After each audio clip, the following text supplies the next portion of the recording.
Someone Like You by Adele. This is a really cool demo, love this song. So what we're going to look at first is the shapes that you're going to be playing for this song. So before we break it up and make it really interesting like this, we're going to just stop there and we're going to take time to learn the chord shapes first. So initially we begin on the G chord, so we're playing this in the key of G. It's an easier key to play in for lots and lots of people, so let's just stick with the G. So we're going to play a G in the left, thumb in the left, G pinky, thumb in the left, thumb in the right on G, middle finger B, and your pinky on your D. So we play that all together and it gives us a lovely G chord. Then we're going to move down to the B minor chord, which is next. So we're going to do an inversion of this chord. So your third and your fifth in the right hand don't move, but your thumb slides onto that F sharp. Thumb in the left stays the same, and pinky slides to F sharp too. Then we're going to lift both hands down, ease the pinky in the left with your thumb on the B, right hand thumb on E, middle finger G, and pinky on the B. And then we're going to move up to a C chord. So this is an easier chord to get to because your left hand thumb moves up one note and your right hand pinky moves up one note. I quite like my second finger on my G, so I'm not going to play the 1, 3, 5 there, although you can do that if it's comfortable for you. I've got little hands, so I quite like a nice comfortable 1, 2, 5 there on the C chord. Okay, and then we're going to go back to the G, so we're back to our G chord. Again, we're moving to that B minor, sliding into that F sharp. Remember, we're moving to the E minor this time.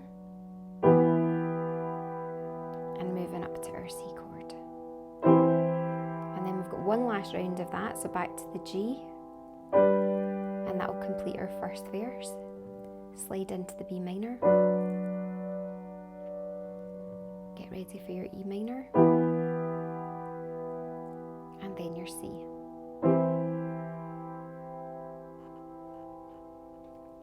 And that completes verse 1. So we're going to just whiz through onto the pre-chorus, which is I hate to turn up out of the blue uninvited, that line there. So we're going to play a D chord here. So pinky on D in the left, thumb on A, right hand thumb on D, middle finger on F sharp, and your pinky on A at the top. And then up 1 to the E minor, and your C. Then we go back down to that D chord, moving up 1 to the E minor, and back to the C. And at this point we're going to move back up because now we're coming to our chorus. So this is where you're back to your G position. Then our D. So this time we're going to play the same as what we did almost as your B minor. So your pinky is on the F sharp, thumb on your D, so this is another inversion. You're going to play an F sharp with your right hand thumb, although this time your second finger plays the A, not your B, okay? So your second finger on the A and your pinky on the D plays the D chord. And moving down to the E minor again. And back up to your C. And then we're moving back to the G chord again. The D, so remember A in the middle note here in your right hand. And the E minor, and your C. Back up to G. Our D again here, and move into the E minor, and your C. Back to G. Our D, our E minor, our C. Good, and that line repeats again, so back to G, and our D, and our E minor, and C.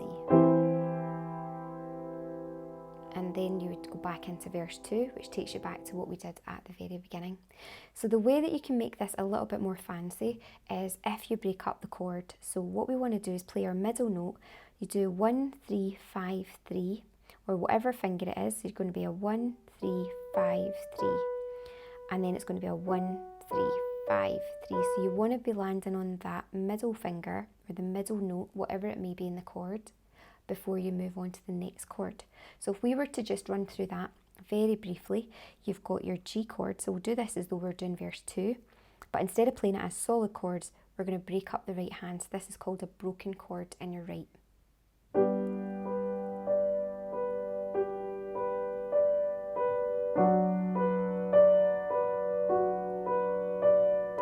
And we're just doing this nice and steady, so it's not at the speed it would be, but it's at the speed that might be more manageable when you're learning.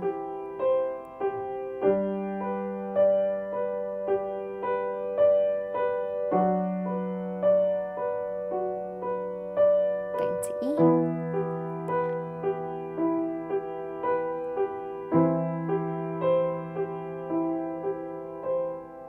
And then back to the pre-chorus, which is back to the D and our E minor and our C and our D,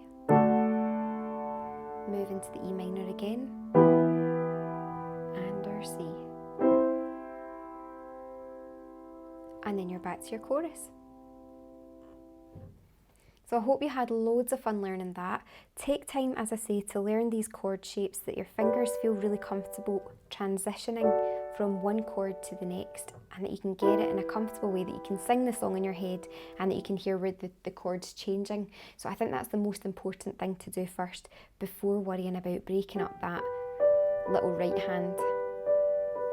Because eventually, once you've got all that nailed, you can go much faster, so you can go back to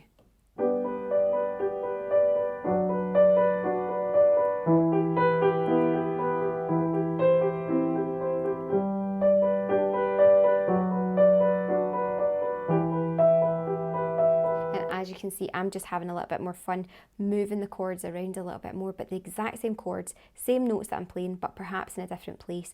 So instead of playing the E minor always here, at that point there, I just stretched my hand a little bit, and it gives you that top E, which sounds beautiful. So I hope you enjoyed that, and I hope you found it really helpful. Have fun practicing this song, and I'll catch you soon. Bye.